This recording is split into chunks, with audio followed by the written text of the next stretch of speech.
In a small, bustling city where towering skyscrapers stood side by side with crumbling brick buildings, life moved at a relentless pace. The streets were alive with the hum of cars, the chatter of people, and the occasional honking of impatient drivers. Amidst this chaos lived a young boy named Marcus, whose story was one of quiet resilience and unwavering determination. At just 12 years old, Marcus had already experienced more hardships than most adults could imagine. His days began early and ended late, filled with responsibilities that weighed heavily on his slight frame. Marcus lived in a tiny apartment on the outskirts of the city with his mother, Sarah. Their home was modest, a single room with peeling wallpaper, a leaky faucet in the kitchen sink, and a mattress they shared because there wasn't enough space for 2 beds. Despite its flaws, it was their sanctuary, a place where they found comfort in each other's company. Sarah worked tirelessly to provide for her son, juggling 2 jobs as a cleaner during the day and a dishwasher at a diner late into the night. Her hands were rough from years of scrubbing floors and washing dishes, but her heart remained soft, always filled with love for Marcus. When Marcus was 6 years old, his father passed away unexpectedly after falling ill. That loss left a void in their lives that no amount of time could fully heal. Yet through all the pain and struggle, Sarah taught Marcus the importance of kindness, generosity, and gratitude. Even if we don't have much, she would often say, we can still give what little we have. It's not about how much you have, it's about how much love you put into giving. These words became Marcus's guiding principles, shaping the way he saw the world around him. Every morning before the sun rose, Marcus would wake up and get ready for school. He didn't own fancy clothes like some of the kids in his class, but his uniform was always clean and neatly pressed, thanks to his mother's care. After school, instead of playing with friends or watching cartoons, Marcus helped out however he could. He sold newspapers at the corner of Main Street, standing on the sidewalk with a stack of papers tucked under his arm. His voice rang out over the noise of the street, calling out headlines to passers-by. Some ignored him while others tossed a few coins into his hand without even looking at him. But Marcus never complained. Every coin mattered. It meant another meal on the table or a new notebook for school. Despite their struggles, Marcus found joy in the little things.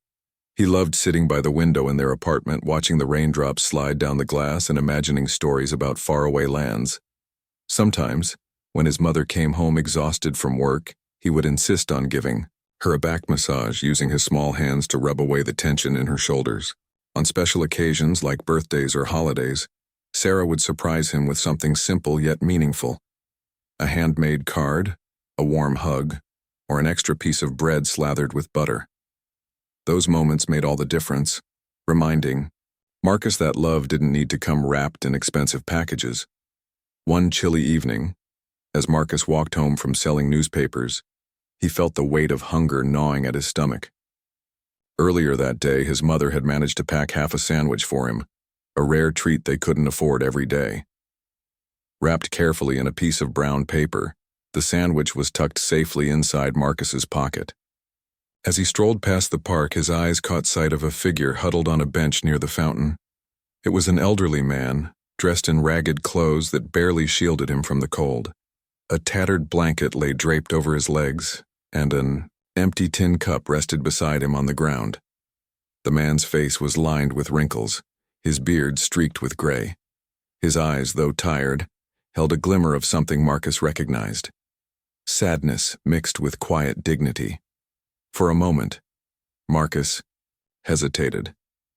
He thought about the sandwich in his pocket, the only food he would eat that day, but then he remembered his mother's words: sharing makes us rich. Taking a deep breath, Marcus approached the man cautiously.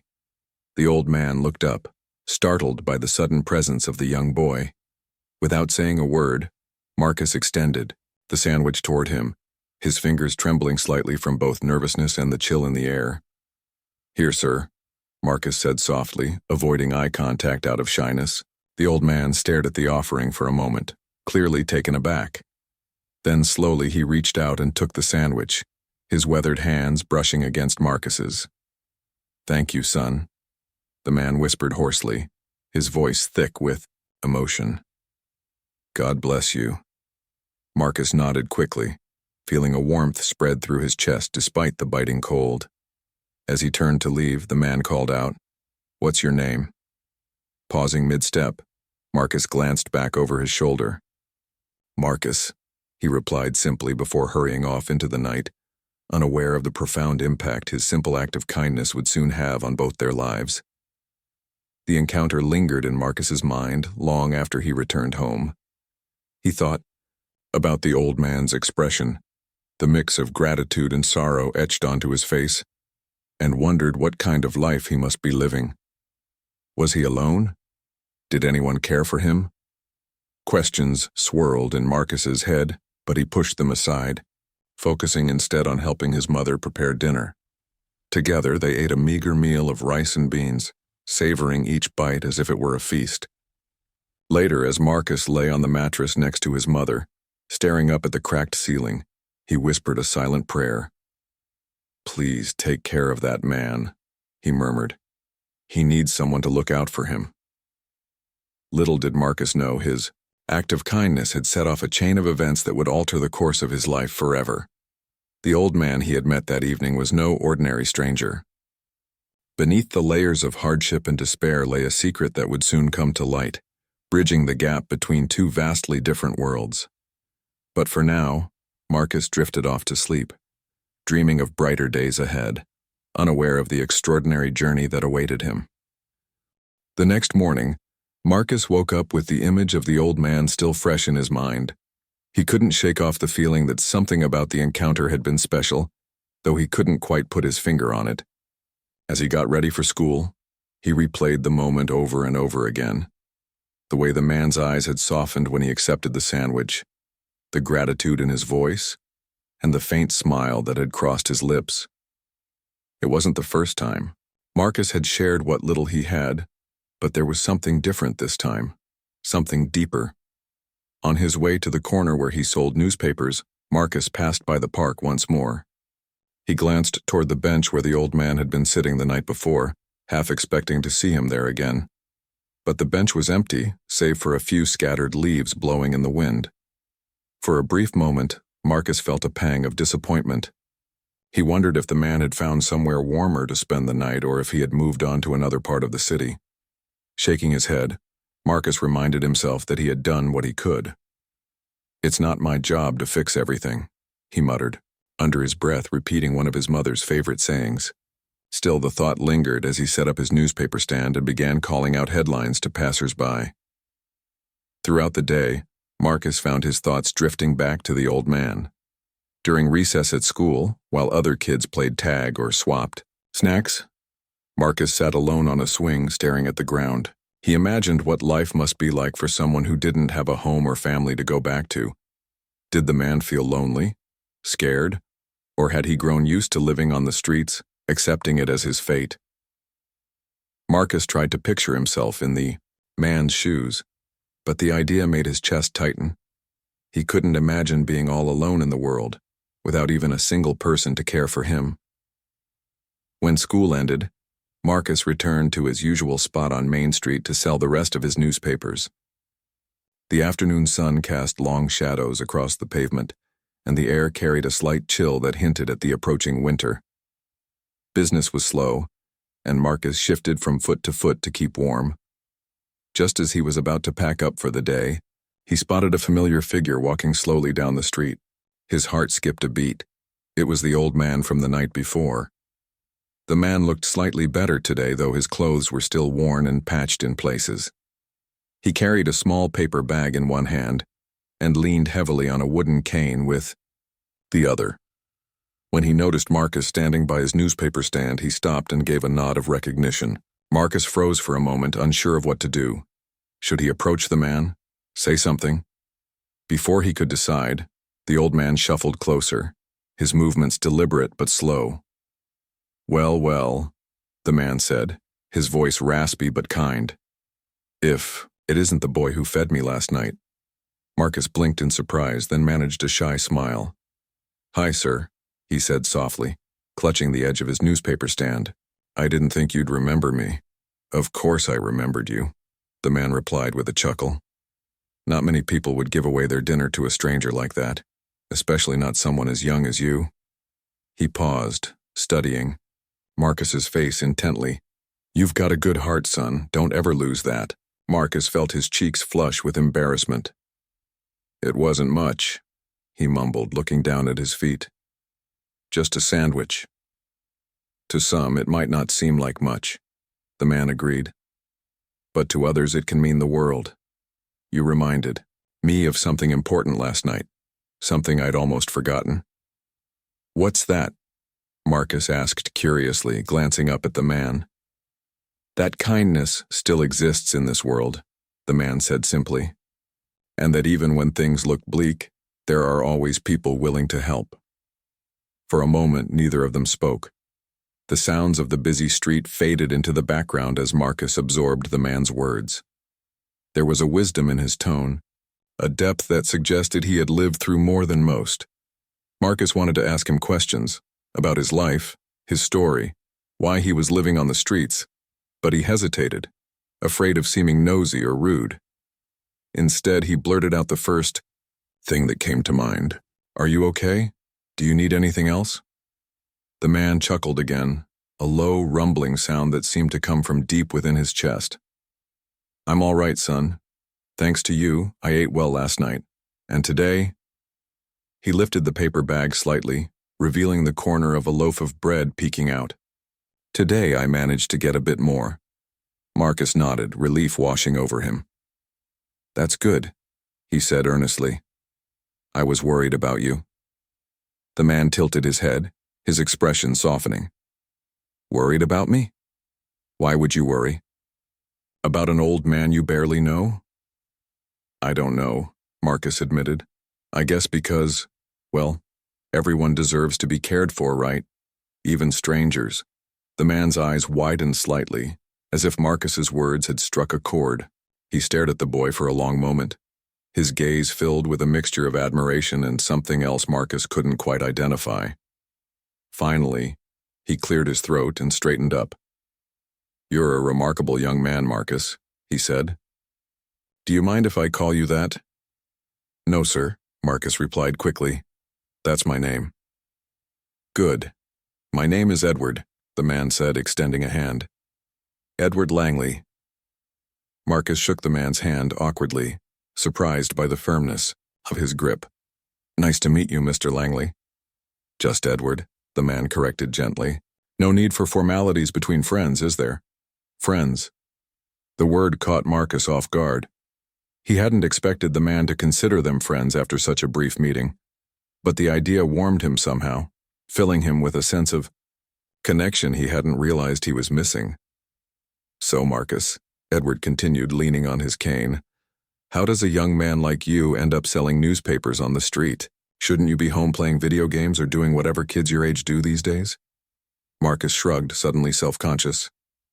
I help my mom, he explained. She works really hard, so I try to pitch in however I can. Selling newspapers gives us a little extra money for food and stuff. Edward nodded thoughtfully. Your mother must be a strong woman to raise a son like you. You're lucky to have her. I am, Marcus agreed, his voice tinged with pride. She's the best. They talked for a while longer, exchanging stories and sharing laughter. Edward told Marcus about his love for books and how he often spent hours reading at the local library. In turn, Marcus shared his dreams of becoming a teacher someday, inspired by the kindness of his own favorite teacher at school. The conversation flowed naturally, as if they had known each other for years rather than mere minutes. As the sun dipped lower in the sky, casting golden rays across the city, Edward glanced at his watch and sighed. I should be going, he said reluctantly. But I'll tell you what, why don't we meet again tomorrow, same time, same place? Marcus's eyes lit up with excitement. Really? You'd want to hang out with me again? Of course, Edward said with a grin. You're interesting company, Marcus. Besides, I think we could learn a lot from each other. With that, Edward turned and began walking away, his cane tapping rhythmically against the pavement.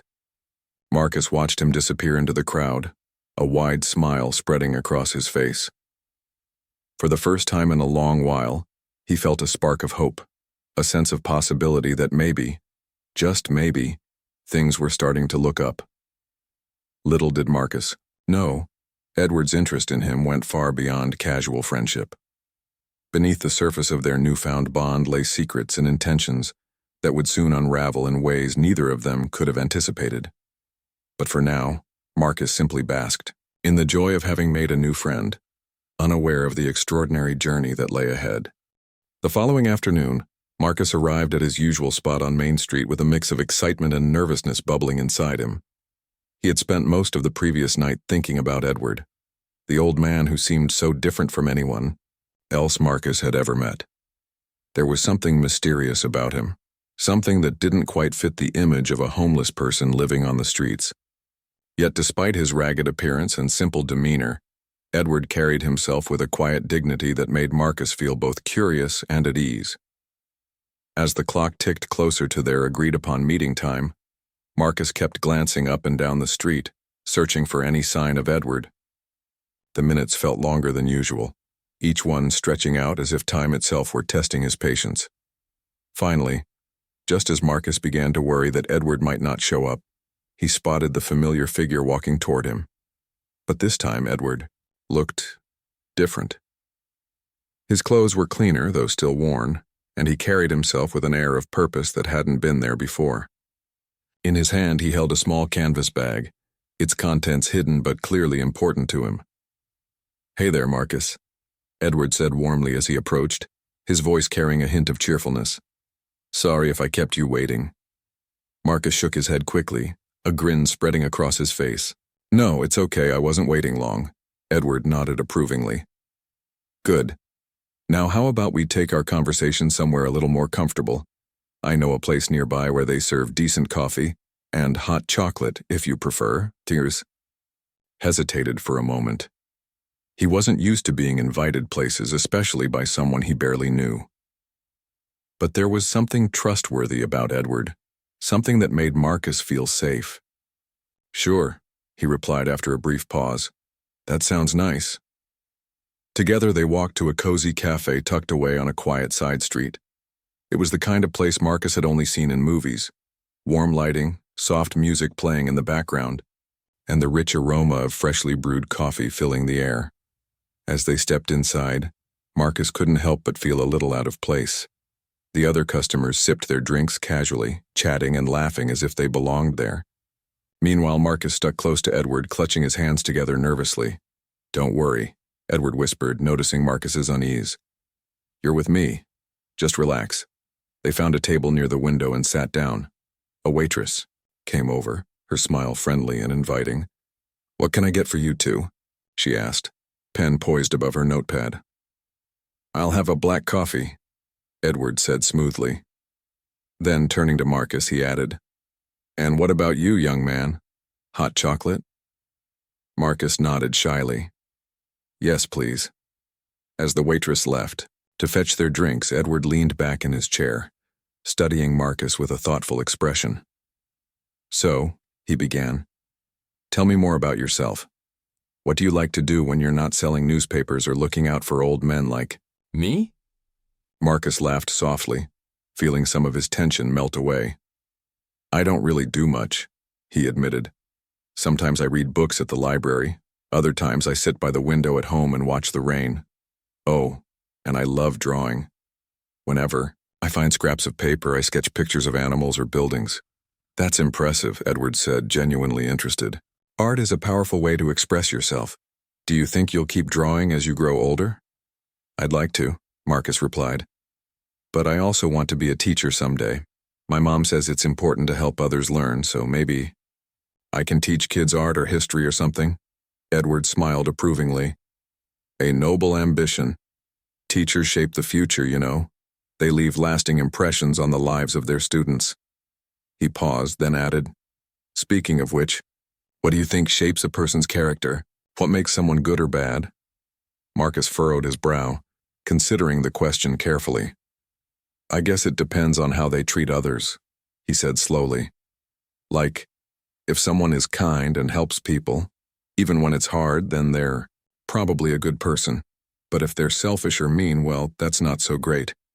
Edward nodded thoughtfully. Very insightful for someone your age. You've clearly been raised well. Before Marcus could respond, the waitress returned with their drinks. The steaming mug of hot chocolate smelled heavenly, and Marcus wrapped his hands around it gratefully. As he took a sip, Edward leaned forward slightly, his tone shifting to something more serious. Marcus, he began, there's something I need to tell you. Something about myself. Marcus set his mug down, suddenly alert. Okay. Edward hesitated as if weighing his words carefully. I'm not who you think I am, he admitted finally. When we first met, I let you believe I was just another homeless man struggling to survive. And while part of that is true, I have chosen to live simply. It's not the whole story. Marcus frowned, confused. What do you mean? Edward sighed, running a hand through his graying hair. Years ago, I was a very wealthy man. I owned businesses, properties, and more money than I knew what to do with. But then, his voice trailed off, and for a moment, he stared out the window, lost in thought. Then tragedy struck. My wife and daughter passed away in a car accident, and everything changed for me. I sold everything I owned, donated most of my fortune to charity, and decided to live among those less fortunate. I wanted to understand their struggles, to see life from their perspective. Marcus listened intently, his eyes wide with disbelief. Wow. I had no idea. I didn't want anyone to know, Edward continued. Living anonymously gave me peace, but meeting you reminded me of something I'd forgotten. That kindness transcends wealth and status. Your generosity touched me deeply, Marcus. It made me realize that true value isn't measured in dollars and cents, but in the connections we make and the impact we have on others. Marcus blinked, trying to process everything Edward had just told him. Does this mean you're still rich? He asked cautiously. In a sense, yes, Edward replied. I still have access to resources, though I choose to use them sparingly. But enough about me. Let's talk about you. Tell me, Marcus, if you could change one thing about your life right now, what would it be? The question caught Marcus off guard. He hadn't expected such a personal inquiry, especially from someone he'd only known for a short time. For a moment he stared into his hot chocolate, gathering his thoughts. Then, speaking softly but with conviction, he said, I'd want my mom to stop working so hard. She deserves happiness more than anyone.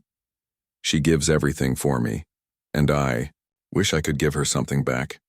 Edward's expression softened, his eyes filled with admiration. That's a beautiful answer, he said quietly. It shows how much you care for her. You're a remarkable boy, Marcus, truly. Their conversation continued long after their drinks were finished. They talked about dreams, fears, and the importance of staying true to oneself. By the time they left the cafe, the sun had dipped below the horizon, painting the sky in hues of orange and purple. As they walked back toward Main Street, Edward placed a reassuring hand on Marcus's shoulder. You've given me hope, Marcus, he said sincerely, and I'd like to repay your kindness in some way. Trust me, your life is about to change. Though Marcus didn't fully understand what Edward meant, he felt a spark of excitement ignite within him. Little did he know, their friendship was about to lead him down a path he could never have imagined, a path that would transform not only his life but the lives of everyone around him. The week following their meeting at the cafe passed quickly for Marcus, though it felt like a blur of anticipation and wonder. Edward had promised that Marcus's life was about to change, but he hadn't said exactly how or when. All Marcus could do was wait, his mind racing with possibilities. Was Edward going to help him somehow? Maybe introduce him to someone who could guide him toward achieving his dream of becoming a teacher? Or perhaps Edward simply meant that their friendship itself would bring new opportunities. Whatever it was, Marcus couldn't deny the excitement bubbling inside him every time he thought about it. In the meantime, Marcus continued with his daily routine, selling newspapers after school, helping his mother around the house, and sneaking, in moments of creativity by sketching pictures whenever he found scraps of paper. But now, there was an added layer of hope to his days. He no longer felt as weighed down by the struggles of his life. Instead, he carried a quiet optimism, fueled by the mysterious bond he shared with Edward. Even Sarah noticed a difference in her son.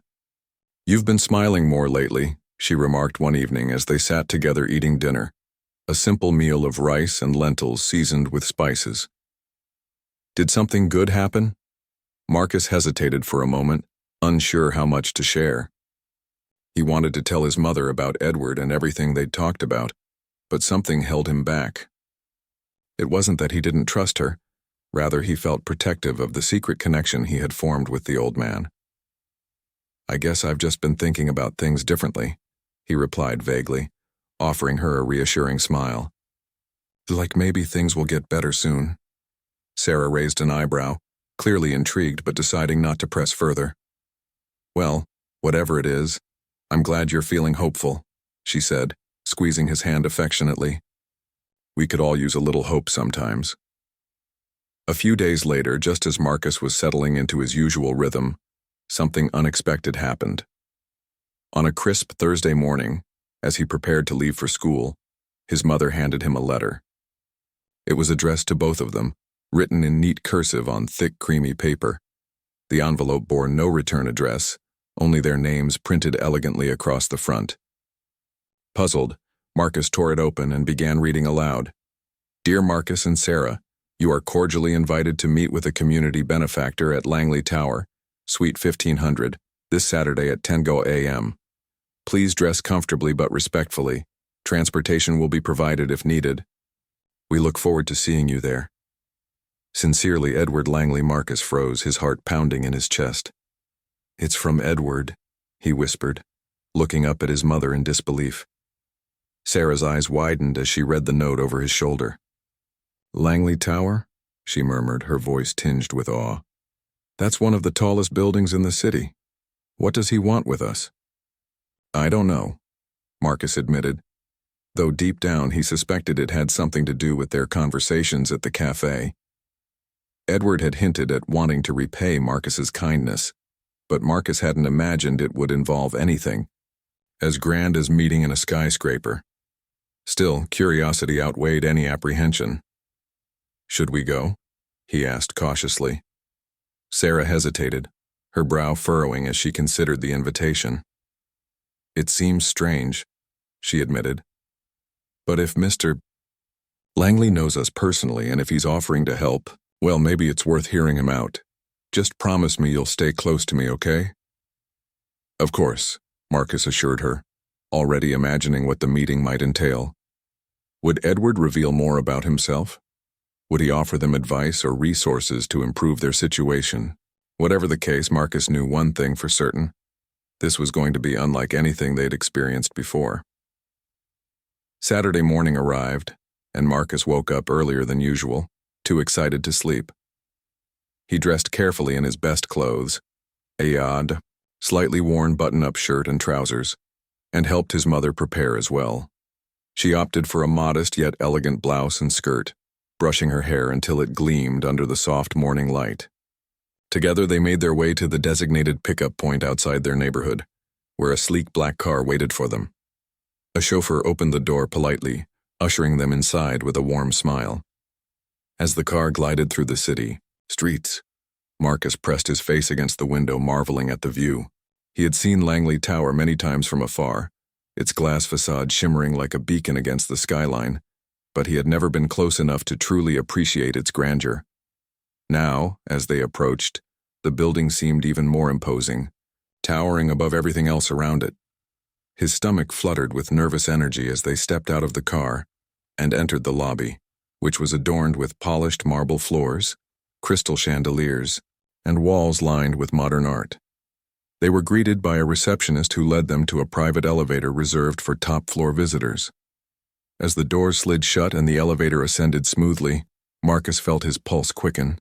When the doors reopened, they found themselves in a luxurious office suite with floor-to-ceiling windows offering breathtaking views of the entire city. Sitting behind a large oak desk was Edward, looking every bit the successful businessman, despite his humble demeanor. Gone were the ragged clothes and tattered blanket. In their place was a tailored suit that fit him perfectly, exuding confidence and authority. "Welcome," Edward said warmly, rising from his chair to greet them. "Thank you for coming. Mr. Langley," Sarah began, her voice trembling slightly. "We weren't sure what to expect. This is quite overwhelming." Edward chuckled softly, gesturing for them to take a seat. "Please call me Edward, and forgive me for the dramatic setting. I wanted to ensure we had privacy for this conversation." Once they were seated, he leaned forward, his expression serious yet kind. "Now let's talk about why I invited you here today." For the next hour, Edward explained his background in greater detail, confirming what he had hinted at during their previous meetings. He revealed that he still retained access to significant financial resources, though he chose to live modestly out of principle. Then turning his attention to Marcus, he said, "Your act of kindness reminded me of the importance of compassion and humanity. It inspired me to pay it forward, not just to you, but through you." With that, Edward presented them with an extraordinary gift, a check large enough to pay off all their debts, secure stable housing, and fund Marcus's education through college. Tears streamed down Sarah's face as she clutched the check, overwhelmed by gratitude. "This is too much," she stammered. "We can't possibly accept this." "Nonsense," Edward interrupted gently. "You deserve this, both of you. Marcus has shown remarkable character, and you, Sarah, have raised an exceptional young man. Let this be the start of a brighter future for your family." But Edward wasn't done yet. Turning back to Marcus, he added, "I'd also like to mentor you if you're willing. Over the years, I've learned valuable lessons about leadership, resilience, and giving back to the community. I believe you have the potential to achieve great things, and I'd be honored to guide you along the way." Marcus sat speechless, his mind struggling to process everything that had just transpired. For so long, he and his mother had lived paycheck to paycheck, barely scraping by. Now, thanks to Edward's generosity, they suddenly had the means to build a better life, not just for themselves, but for others as well. As the reality sank in, Marcus felt a surge of determination. He wouldn't squander this opportunity. Instead, he vowed to honor Edward's faith in him by working hard, staying grounded, and continuing to spread kindness wherever he went. By the time they left Langley Tower, the sun was shining brightly, casting golden rays across the cityscape. Hand in hand, Marcus and Sarah walked back to the waiting car, their hearts brimming with hope. They didn't yet know exactly where this newfound path would lead, but one thing was clear: their lives would never be the same again. In the weeks that followed their life-changing meeting at Langley Tower, Marcus and his mother Sarah found themselves adjusting to a reality they had once only dreamed of. The weight of their financial burdens, rent arrears, utility bills, and mounting debts had been lifted overnight, replaced by a sense of security they hadn't known in years. With Edward's generous gift, they were finally able to move out of their cramped one-room apartment into a modest but comfortable home on the outskirts of the city. It wasn't luxurious, but it was theirs, a place where they could truly breathe, for the first time. For Marcus, the transformation extended beyond material comforts. He now attended a better school closer to their new neighborhood, one with smaller class sizes and access to resources like art supplies, science labs, and extracurricular activities. His teachers quickly noticed his enthusiasm and potential, encouraging him to join clubs and participate in community projects. For the first time in his life, Marcus felt seen, not just as a struggling boy from a poor family, but as someone capable of achieving great things. Yet despite these newfound opportunities, Marcus remained grounded. Every evening, after finishing his homework, he would sit down with his mother to talk about their day. These conversations became a cherished ritual, a reminder of how far they'd come while keeping them connected to their roots. "We've been given so much," Sarah often reminded him, her voice filled with gratitude, "but we must never forget where we came from or take this for granted." Edward played an integral role in helping Marcus navigate this transition. True to his promise, he began mentoring the young boy, meeting with him regularly to discuss everything from academic goals to personal growth. Their sessions took place in various settings, sometimes in Edward's office at Langley Tower, other times over coffee at the same cozy cafe where they'd first bonded. Each meeting was a mix of practical advice and philosophical reflection, designed to challenge Marcus to think critically about his choices and aspirations. One afternoon, during one of their mentorship sessions, Edward posed a question that lingered in Marcus's mind long after their conversation ended. "What kind of legacy do you want to leave behind?" he asked, leaning back in his chair. "When you're older, how do you want people to remember you?" Marcus hesitated, caught off guard by the depth of the inquiry. Legacy wasn't something he had ever considered before. Survival had always been his primary focus. But now, with stability and support surrounding him, he allowed himself to dream bigger. "I guess I want to be remembered as someone who made a difference," he said, slowly. "Someone who helped others, especially kids like me who don't have much." Edward nodded approvingly. "That's a noble goal, but remember, leaving a lasting impact isn't just about grand gestures. Sometimes it's the small acts of kindness, the ones that seem insignificant, that ripple outward and change lives." As the months passed, Marcus began putting those words into action. Inspired by Edward's example, he started volunteering at a local community center that offered free tutoring and meals to underprivileged children. At first, he simply assisted with organizing books and distributing snacks, but soon he was leading small reading groups and helping younger students with their math problems. Watching the faces of the children light up when they solved a difficult equation or finished a challenging book brought Marcus immense joy. It reminded him of his own struggles and triumphs, reinforcing the importance of giving back. Sarah, too, embraced their improved circumstances with grace and purpose. She reduced her hours at work, allowing herself more time to spend with Marcus and pursue hobbies she had neglected for years. On weekends, she baked cookies or prepared meals to share with neighbors, fostering a sense of community in their new neighborhood. Together, mother and son became pillars of kindness within their surroundings, embodying the values Edward had instilled in them. Meanwhile, Edward continued to play a pivotal role in their lives, though he remained humble about his influence. He introduced Marcus to influential figures in education and philanthropy, broadening his horizons and exposing him to possibilities he had never imagined. Through these connections, Marcus learned about scholarships, internships, and programs designed to support young people from disadvantaged backgrounds. Edward also encouraged him to explore his passion for art, enrolling him in weekend classes taught by professional artists. Slowly but surely, Marcus began to see himself not just as a beneficiary of generosity, but as someone who could create change in his own right.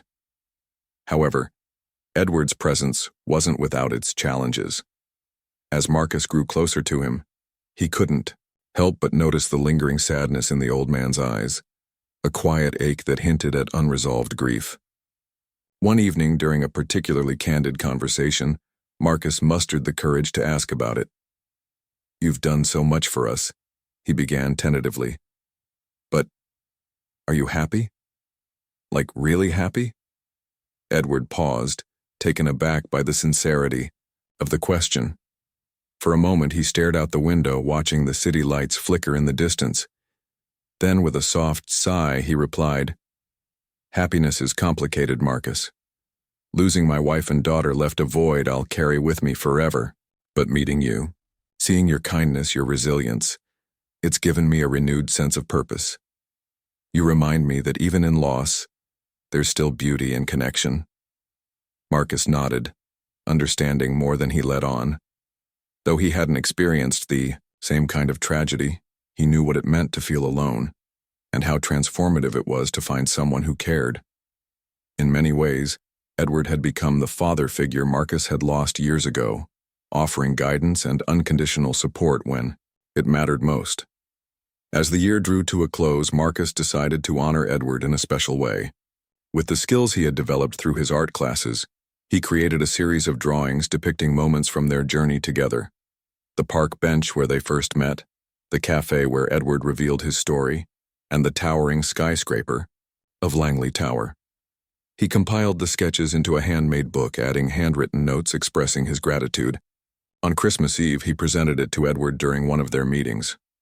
"This is for you," Marcus said shyly, handing over the book. "It's not much, but I wanted to say thank you for everything." Edward accepted the gift with trembling hands, his eyes glistening with emotion as he flipped through the pages. "Marcus," he whispered, his voice thick with gratitude, "this is the most meaningful gift anyone has ever given me. Thank you." In that moment, both of them realized that their bond had transcended mentorship and friendship. It had become a partnership rooted in mutual respect, love, and shared humanity. Neither of them knew exactly what the future held, but they were certain of one thing. The ripple effects of their connection would continue to spread, touching countless lives in ways neither could fully anticipate. And so, as the snow began to fall outside, coating the city in a blanket of white, Marcus and Edward sat together in quiet companionship, each grateful for the other's presence. Their story was far from over, but already it stood as a testament to the power of kindness, humility, and the belief that even the smallest actions can spark extraordinary change. Years passed and Marcus grew into a remarkable young man.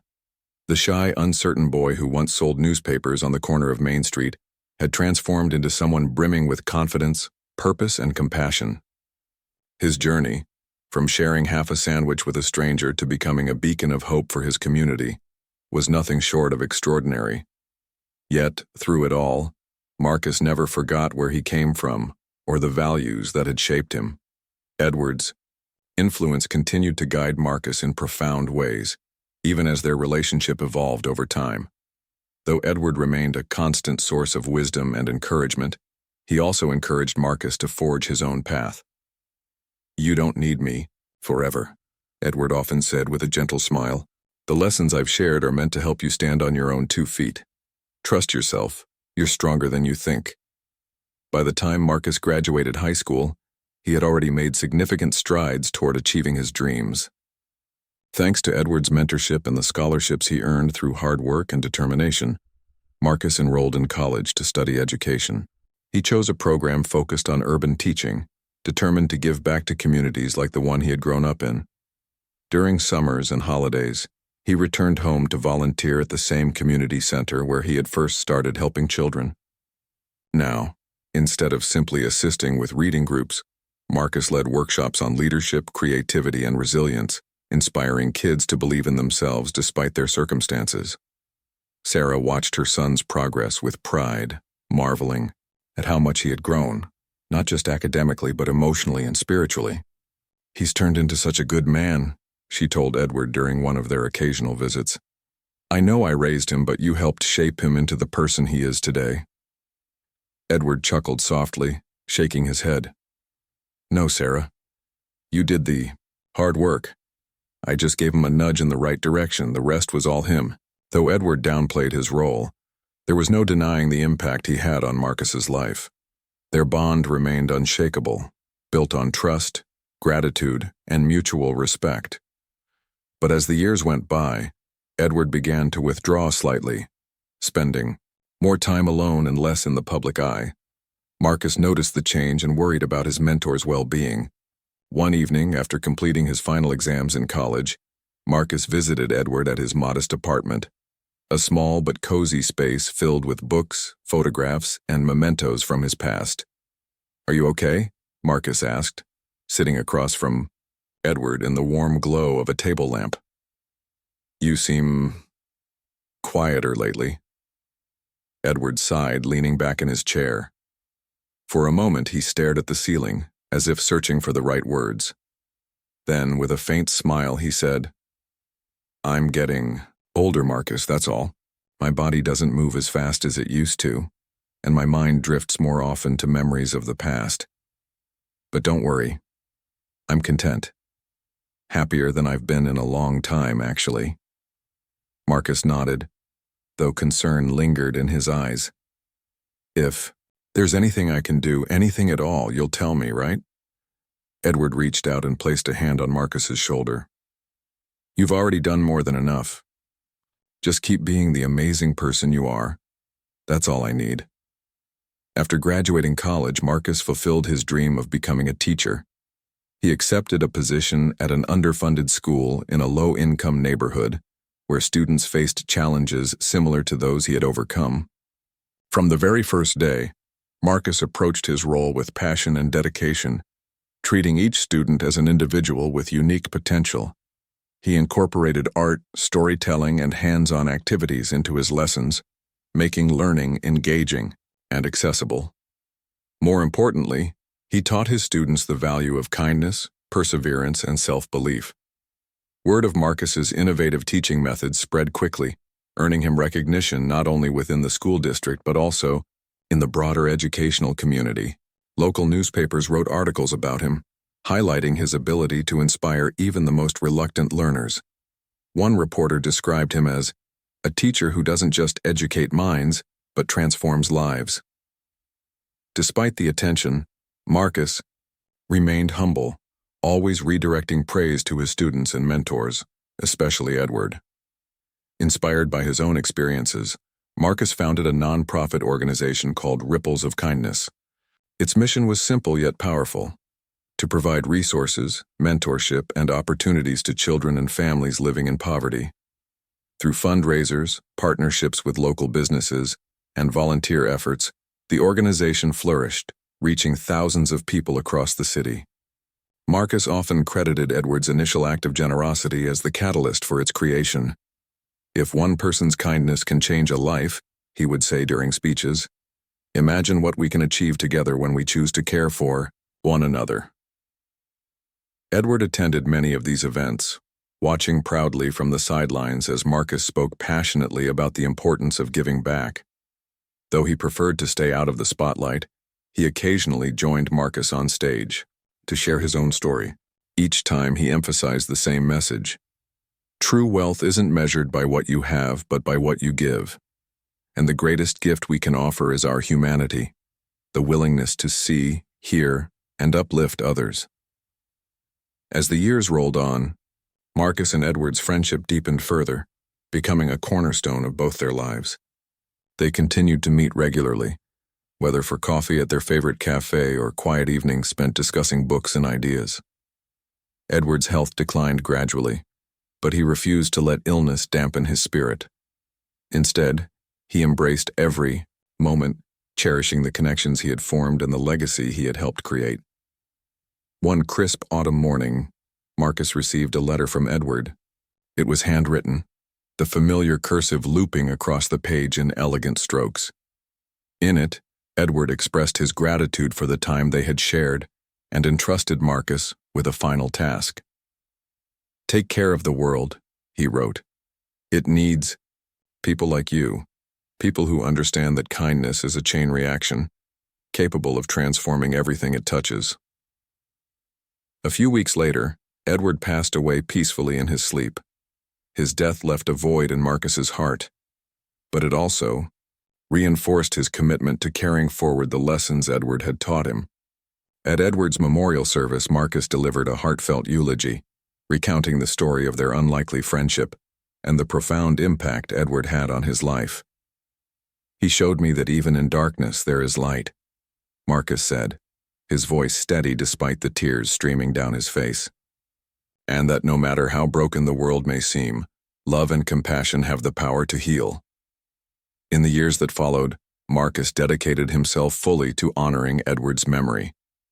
Under his leadership, Ripples of Kindness expanded nationally, establishing chapters in cities across the country. The organization provided scholarships, built libraries, and offered mentorship programs for at-risk youth, ensuring that countless children received the support they needed to thrive.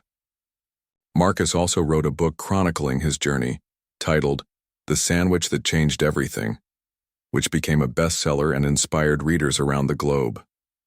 Through it all, Marcus never lost sight of the values that had guided him since childhood: humility, gratitude, and an unwavering belief in the goodness of people. He often thought back to the night he had given that sandwich to Edward, marveling at how one small act of kindness had set off a chain reaction that touched so many lives, including his own. And so Marcus's story became a testament to the transformative power of compassion.